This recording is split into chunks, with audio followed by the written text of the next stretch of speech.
Hey y'all, it's Chef Renee here today, and I'm taking it gluten-free in the Magical Butter Studios. We are making some local blackened gator, gluten-free, tasty, and the other white meat. Let's get cooking. So today we're starting our recipe off with a very simplistic, homemade gluten-free mayonnaise. We start off by taking the top off of our food processor, making sure that the egg is room temperature, and then simply crack the egg and add it. And we're gonna want the whole egg for this mayonnaise. Follow it up with your stone ground gluten-free mustard. Now you can find this at your local grocer or you can make your own. Mustard seeds would be great in this too. And now we're simply just going to add the top to our food processor, start mixing and adding the ingredients. So turn on your food processor and we're at the good point. This recipe calls for 1 cup. We broke it into half of a cup of the infused oil and half of a cup of extra virgin oil. Simply start streaming. So you'll see by now your gluten-free infused mayo has set. Just go ahead and add the apple cider vinegar, salt, and pepper.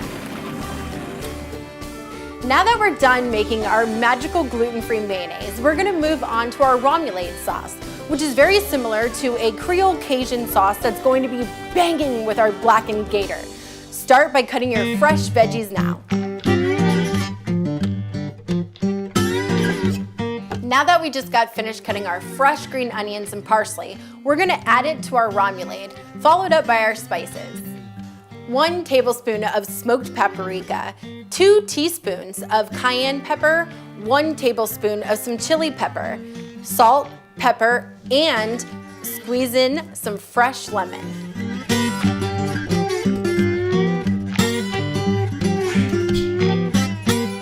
Now that we're done making our infused Romulan sauce, we're gonna move on to our featured dish, gator. Do a simple rinse, pat dry, cut evenly, and then we're gonna move on to our simple coconut flour dredge. To your coconut flour, you're going to add some dry sriracha spices, onion powder, garlic powder, Himalayan salt, pepper, and some smoked paprika. Today we're gonna be pan frying our gator. Simply start by putting your pan on medium-high heat, adding your infused olive oil, your magical butter, and while this is heating up, start dredging your gator. Now that our gator is coated and our pan is hot, we're gonna start tossing it in. Simply fry up your gator, give it a couple good tosses, about 3 to 4 minutes on each side until a nice golden brown. And then your gator's ready to be served. Serve your blackened gluten-free gator with your infused Ramalad sauce for a tasty snack that's high in protein and great for any gluten-free diet. My name is Chef Renee. See you later, alligator!